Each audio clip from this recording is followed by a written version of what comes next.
fall off the roof. I jumped. I never found you attractive. And what's more, I never respected you. I know about Maurice. Which Maurice? Let's not sugarcoat it. Peter Griffin is probably one of the least likely people to end up in a romantic entanglement with anyone outside his own league. And yet, this is Family Guy, the universe where logic is out for lunch and Peter somehow becomes irresistible to a surprising number of women. From high school flames to obsessive stalkers, maids turned psychos, and even elderly flirts, Peter's love life has been anything but average.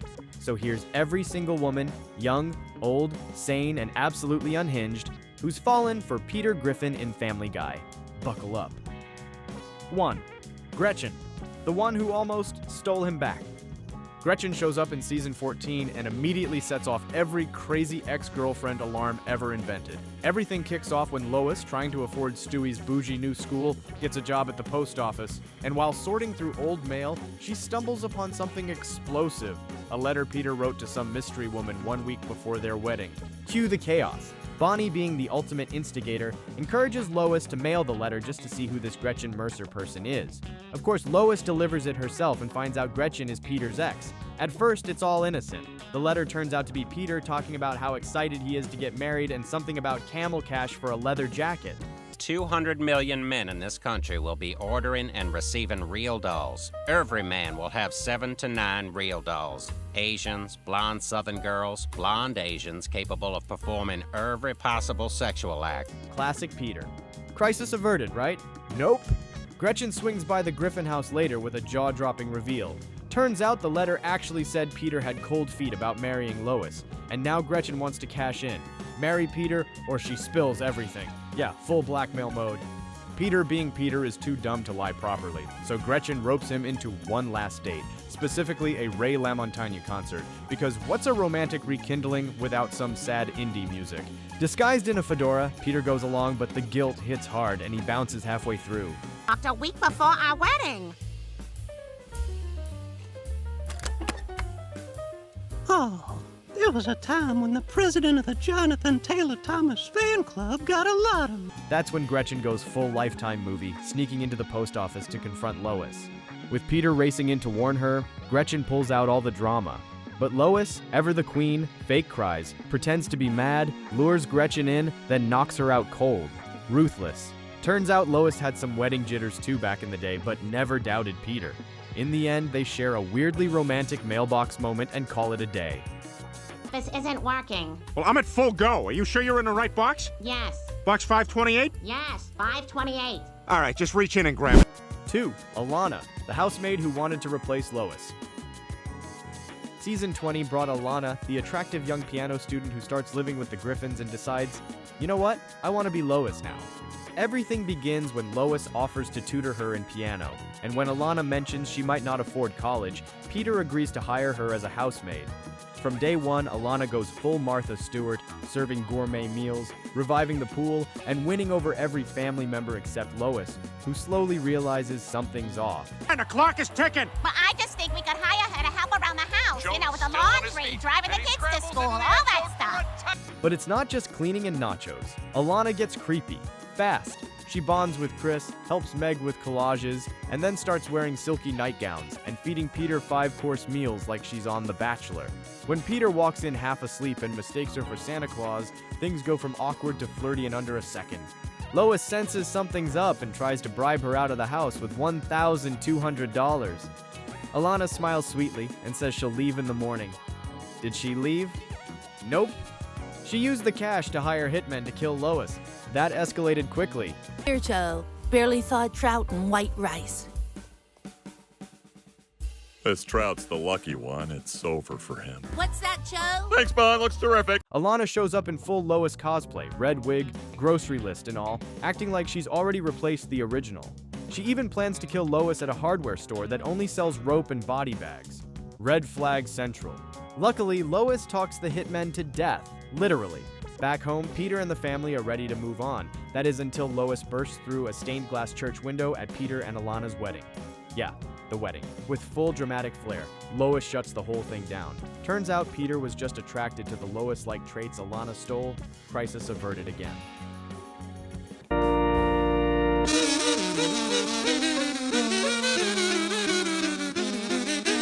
It's a very logistically kooky church. Wait, stop! What is this? In all my years as a cool priest, I've never seen such a commotion at Our Lady at the bottom of the hill. I'm sorry, Lois. The only things I liked about Alana was the stuff she stole from you. But who needs her when I got the genuine article right here? 3. Angie, the high school stalker who never let go. Season 3 introduced one of the creepiest characters on this list, Angie. And unlike some others, she's been obsessed with Peter for 25 years. Her entire home is a Peter Griffin shrine. She's even preserved the toilet from the night of their prom. Not the prom dress, the toilet. And look! I left the toilet just as it was the night we went to prom! It's the little piece of you that's kept your memory alive! But now I have you back! This all starts when Lois bumps into an old flame named Ross and agrees to a coffee catch-up. Naturally, Peter gets jealous and starts checking in with his own exes. First stop Brenda, who's married and has a kid. Then there's Patty, still weirdly young-looking. But Angie, she's in a league of her own. Angie's house is filled wall-to-wall with Peter photos and memorabilia. She even claims she hasn't washed her hands since Peter touched them. That's dedication and a health hazard. To make Lois jealous, Peter hires a woman named Dora to pretend she's another ex. But Lois isn't buying it. The couple ends up in therapy, and their counselor tells them to date other people. Quagmire is in Lois's DMs before the sentence finishes. Eventually, Peter ends up on a date with Mort's niece, and of course, they accidentally crash into Lois and Quagmire's dinner date. One accidental kiss from Jennifer Love Hewitt later, and Lois goes full beast mode, fighting her right in the restaurant. My God, that is Lois! Why the hell would she— Whoa, I can see your skin cells. By the end, both Lois and Peter realize they're equally unhinged and kind of made for each other. Go figure. But Angie? She stays undefeated in the obsessive ex category. The longer Peter stays in her house, the more she reveals, like the Peter-shaped pillow she cuddles with every night, or the music box that plays a recording of his laugh on loop. There's even a wall calendar where every day is marked with the number of years, months, and minutes since their prom. What is all this stuff? Peter, I have been waiting for this moment for 25 years! The little piece of you that's kept your memory alive! But now I have you back! Oh well, at least I still have you. You hungry? When Peter tries to leave, she offers him a bite of a cookie she claims was baked using his favorite childhood cereal, which she learned from a conversation he had in 1997. Terrifying. She also casually mentions she keeps a scrapbook labeled Our Wedding That Should Have Been, complete with fake vows and napkin samples. When Peter tells her he's married now, she doesn't blink, just asks what size tux he wears, in case he changes his mind. Angie isn't just stuck in the past. She's running a full fantasy franchise in her own mind. If restraining orders could talk, they'd scream her name. Even Peter, king of dumb decisions, knows it's time to run, and that says a lot. Hey, Lois, can you give me a hand with this jar? Oh, for heaven's sake, Peter. Gotcha! No, it's step, hip, step, pivot. Are you trying to piss off the volcano? 4. Evelyn, the one who was almost his new mom. Evelyn is an older woman who swoops in right after Peter's mom passes away, and at first it's sweet. She's a friend of Thelma's and knows everything about her, so Peter bonds with her during a difficult time. But things go sideways fast. They hang out, she joins him at the Drunken Clam, and suddenly, bam! Evelyn kisses him. Peter's stunned. Evelyn says it's just the meds. Peter shrugs it off because Peter. But the next time they meet, she's not holding back. She gets extra spicy, and Peter gets extra uncomfortable. Trying to put an end to it, Peter confronts her. She claims he's the first man who noticed her since her husband died. Emotional moment, almost sympathetic, until Peter hugs her and accidentally kills her. Yep, classic Peter. Leaves her body with the cemetery groundskeeper and calls it a day. Turns out Evelyn had been planning their future together. She even made them matching Mr. and Mrs. Griffin bathrobes and had already started a scrapbook titled Second Chance at Love. She tried to convince Peter to move into the retirement home with her, promising bingo nights and prune-based smoothies. She once serenaded him at a piano bar with a sultry version of Let's Get It On, and Peter pretended to choke just to escape. At one point, she mailed out wedding save the dates, without telling Peter. Even Brian refused to hang out when she was around, calling her horny Mrs. Claus. Now, 23 minutes of silence for the 23 workers who drown in the vats this year. Oh, God, it hurts. It hurts. Of course it hurts, Griffin. They were good men, all of them. Company picnic? Secret Santa? Carpool info? Oh, finally! Now I can get myself to the... 5. Becky, the widow who wanted a new husband. In Single White Dad, Peter gets mistaken for a struggling single parent after Lois breaks her leg, and people start loving him for it. He gets free frappuccinos, sympathy from every mom in town, and all because he's changing diapers solo. That's when he meets Becky, a sweet widow with a son named TJ, who instantly falls for Peter's goofball charm.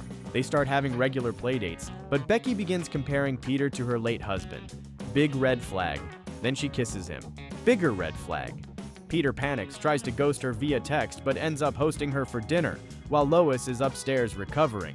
Cue chaos. He tries hiding her, juggling conversations, pretending everything's normal, but it all unravels. He gets locked in the attic, tricked by a rat, and jumps off the roof. Lois finds out about Becky, flips out and kicks Peter's butt. Becky realizes Peter's not quite husband material and walks away. Crisis number 5 avoided. If you hold this feather, you can fly. Really? Wow, thanks, little rat. Ow! Oh. That's for putting locks on your garbage cans, you dick! 6. Kimmy, the woman who loved Peter's jokes.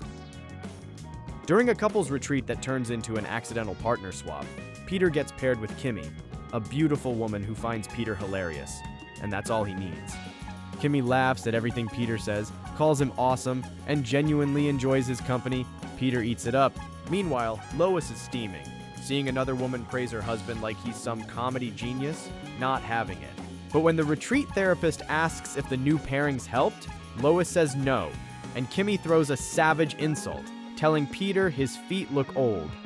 Harsh. The retreat ends, and just like that, Peter's moment with Kimmy fades into awkward memory. Carter and Babs. But only Carter shows up. Why? Because Babs is too busy starring as a cranky old lady in a rap music video. Priorities, people. You a bitch and a hoe and a hoe and a bitch. My garden party has been ruined. But I'm beginning to tap my foot. 7. Sofia Vergara, Emmy bait wife. In a meta-twist episode, Peter tries to win an Emmy by making Family Guy feel like every prestige drama. And in this version, he's married to Sofia Vergara. Yes, the Sofia Vergara. Lois is demoted to delivery girl status, and Sofia is into Peter. Genuinely. But just as things are heating up, Peter decides he wants to transition into a woman. Because of course. And the episode ends with Sofia basically forgotten. Another weird side note in Peter's long, messy romantic history. To add even more chaos to the mix, Peter treats his Emmy campaign like a full political run. He builds dramatic montages, forces the family into moody lighting, and pretends to have deep trauma for the sake of emotional resonance. Meanwhile, Sofia is just vibing, laughing at Peter's nonsense, feeding him exotic breakfast, and dressing like she walked off a soap opera set. There's even a moment where Peter forgets his own name because he's so wrapped up in playing a prestige protagonist. At one point, he stares out a window for 10 full minutes, trying to channel Breaking Bad energy, while Sofia fans herself seductively in the background. In the end, though, no matter how many women fall for Peter Griffin, there's only one who really keeps him grounded: Lois. That's not to say he won't mess it up again next week, but that's just Peter being Peter. Enjoyed the video? Smash that like button, subscribe for more chaos, and drop your favorite Peter love interest in the comments. Who was the craziest? Who was the sweetest? Or did someone else get missed entirely?